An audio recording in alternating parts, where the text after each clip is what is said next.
Doctor ortho Ayurvedic oil और capsule, अब दर्द भी घुटने टेकेगा। सीएम उत्कृष्ट पुरस्कार 2025-26 कार्यक्रम। सीएम साय ने उत्कृष्ट कर्मियों को सम्मानित किया। प्रशासनिक उत्कृष्ट को मिला सम्मान।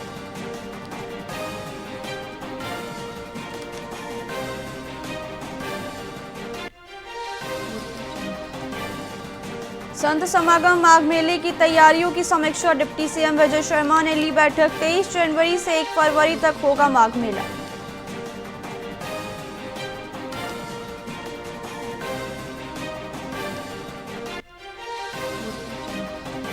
कांग्रेस विधायक बालेश्वर साहू जेल भेजे गए। साहू पर किसान से करीब 42 लाख की धोखाधड़ी का आरोप। सीजेएम कोर्ट ने बालेश्वर साहू को भेजा न्यायिक हिरासत में।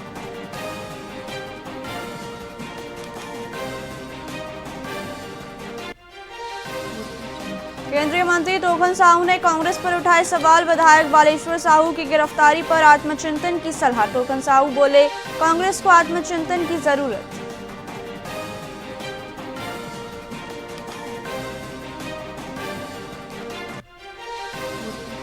छत्तीसगढ़ में 8 पैसेंजर ट्रेनें रद्द। 11 और 12 जनवरी को रेल यातायात प्रभावित। रोड अंडरब्रिज निर्माण के कारण रद्द।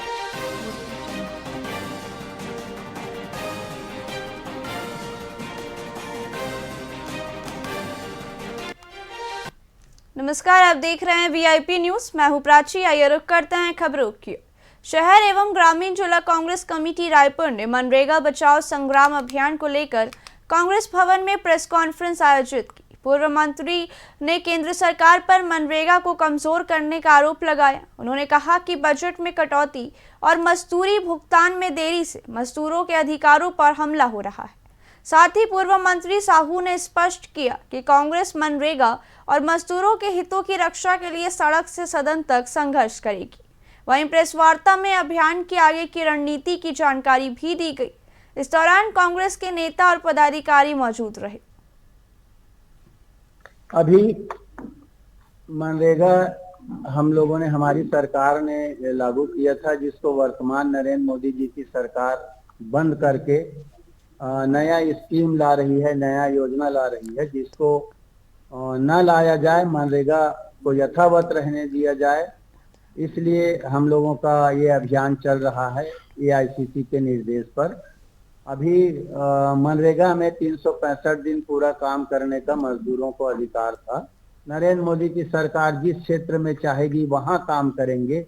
गांव वालों की मांग पर, गांव वालों की मर्जी से गांव में कोई काम नहीं हो पाएगा और सरकार भी काम नहीं कर पाएगी, क्योंकि पहले केंद्र सरकार 100% राशि देती थी, अब उनका राशि हो गया है 60-40। तो राज्य सरकारों की स्थिति वैसे ही खराब है, तो वो 40% राशि कहाँ से दे पाएंगे। इसलिए वर्तमान कानून के तहत, योजना के तहत कोई काम मजदूरों के हित में नहीं हो पाएगा। इसलिए हमारा मांग है कि मनरेगा को यथावत रखा जाए। छत्तीसगढ़ की राजधानी रायपुर के अवैधपुरी मैदान में विश्व कल्याण मिशन ट्रस्ट द्वारा श्रीमद् भागवत कथा का भव्य आयोजन किया जा रहा है। संत चिन्मयानंद बापू जी महाराज 7 से 13 जनवरी तक श्रद्धालुओं को दिव्य ज्ञान की गंगा में सराबोर करेंगे। प्रेस वार्ता में बापू जी ने छत्तीसगढ़ को प्रभु श्री राम का पावन ननिहाल बताते हुए कहा कि इस कथा का उद्देश्य समाज में वैचारिक क्रांति लाना और युवाओं को अपनी संस्कृति और परंपराओं से पुनः जोड़ना है। भगवान कृष्ण से समाज को जो संदेश मिला है, वही संदेश मैं समाज को देने आया हूं। न यहाँ मेरा कोई उपदेश है, न कोई आदेश है। ग्रंथों का जो संदेश है, भगवान कृष्ण का जो संदेश है, वही संदेश मैं लोगों को बताने आया हूँ। लोगों को पता ही है, लेकिन फिर भी उनको मैं याद कराने आया हूँ, एक बार उनको स्मरण कराने आया हूँ। भगवान कृष्ण का जो मूल संदेश है वो ये है कि किसी भी परिस्थिति में हमें हार नहीं मानना है, किसी भी परिस्थिति में हमें कमजोर नहीं होना है। अंततो गत्वा विजय धर्म की होती है, अंततो गत्वा विजय सत्य की होती है। तो हम अपने मूल को पकड़े रहें और घबराए ना, परेशान ना हो, मुस्कुराते हुए उस मार्ग पर चलते रहें, तो निश्चित हमें मंजिल मिलेगी और हमें सफलता मिले। भगवान कृष्ण। एमसीबी में पंचायत सचिव लक्ष्मी तिवारी की दोबारा पदस्थापना को लेकर तनाव का माहौल है। भ्रष्टाचार, घूसखोरी और लापरवाही के गंभीर आरोपों से घिरी सचिव की वापसी से ग्रामीणों में आक्रोश है। ग्रामीणों का कहना है कि सचिव अपने कार्यकाल में जिम्मेदारियों से विमुख रहे। जन्म प्रमाण पत्र, निवास प्रमाण पत्र, पेंशन और मनरेगा जैसे कार्य लंबित रहे और छोटे कामों के लिए रिश्वत ली जाती थी। जुलाई 2025 में शिकायतों के चलते उनका तबादला खड़गवां विकास खंड किया गया था। ग्रामीणों ने ज्ञापन सौंपकर कार्रवाई, जांच और दोषियों के खिलाफ कठोर कदम उठाने की मांग की है। मैं यही चाहती हूँ कि ये सचिव को नहीं चाहिए, हम लोगों को दूसरा सचिव चाहिए, नियुक्ति भेजें। ये सचिव ना पूरा पंचायत का काम भी रोक देता है, कोई किसी का मजदूर भी रोक देता है और कुछ भी काम रोक देता है। और सब तो कहाँ जाएंगे पब्लिक लोग, तो बार बार मैनेजमेंट थोड़े पहुँच पाएंगे। को नया सचिव चाहिए, लक्ष्मी प्रसाद तिवारी नहीं चाहिए।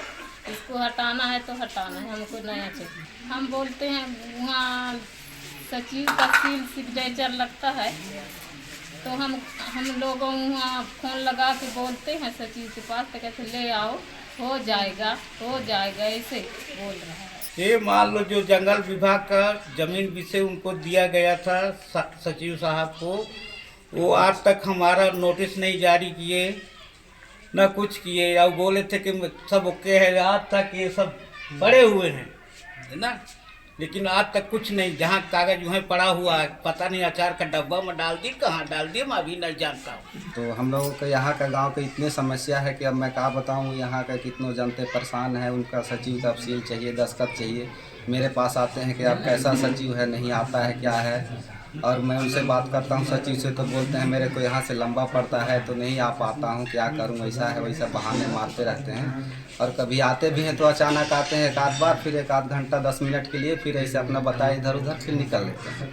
मैं यही महासमुंद जिला पुलिस ने मादक पदार्थ तस्करी के खिलाफ बड़ी कार्रवाई करते हुए उड़ीसा से हरियाणा मादक पदार्थ ले जा रहे 3 तस्करों को गिरफ्तार किया है। एंटी नारकोटिक्स टास्क फोर्स और पुलिस ने छत्तीसगढ़ उड़ीसा सीमा स्थित टेमरी नाका पर कार को रोककर तलाशी ली, जिसमें सफेद प्लास्टिक बोरियों में मादक पदार्थ भरा मिला। पूछताछ में आरोपियों ने उड़ीसा के भवानीपाटना से हरियाणा ले जाने की बात स्वीकार की।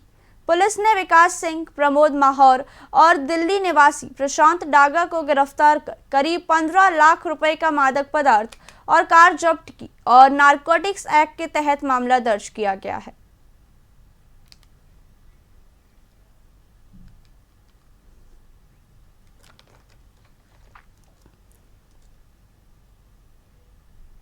फिलहाल खबरों में इतना ही। देखते रहिए VIP न्यूज़। नमस्कार।